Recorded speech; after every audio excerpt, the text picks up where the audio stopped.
අර තියෙන්නේ ස්වර්ණමාලී මහසෑයයි කියලා ඈතින් දැකලා හිත පහදවාගෙන ශ්‍රද්ධාව උපදවාගෙන දෙව්ලොව ඉපදිච්ච අය ගැන නෙමෙයි සදහටම සංසාර සාගරෙම සමු අරගෙනම ගියපු පිරිසේ සීමාවක් නැහැ කියලායි සඳහන් කරන්නේ.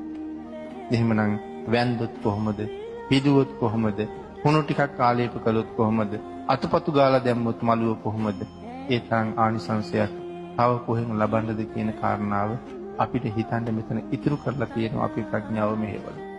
ඒ තරම් අප්‍රමාණ ආනිසංස සහිත මේ මහා පූජා වස්තුන් භාග්‍යතුන් වහන්සේගේ අනන්ත අප්‍රමාණ කරුණාව හින්දාම අපිට බුදුරජාණන් වහන්සේ දානය කළා. ඒ නිසාම සඳහන් කළා බුදුරජාණන් වහන්සේ කෙරෙහි යම් කෙනෙකුට ඇහි පිල්ලම් ගහන මාත්‍රයක් ප්‍රීතියක් ඇති වුණොත් ඒ ප්‍රීතියෙන් ලැබෙන ඵලය කෙනෙක් භාවනා කරලා කසින භාවනාව මුදුන්පත් කරලා කොයි තරම් මේ භාවනාව දියුණු වෙලාද මුළු ජම්බුද්වීපයම තමන්ගේ මූණ ඉස්සරහ තියනවා වාගේ පේනවා.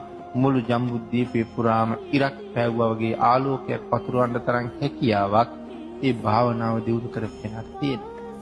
ඒ භාවනාව දියුණු කරගන්න එතෙන්ට දියුණු කරගන්න එයා මොන තරම් දුක් විඳින්න ඕනද? රෑ දවල් දෙකේ පැය ගණන් වාඩි වෙලා කොයි තරම් භාවනා කරන්නද?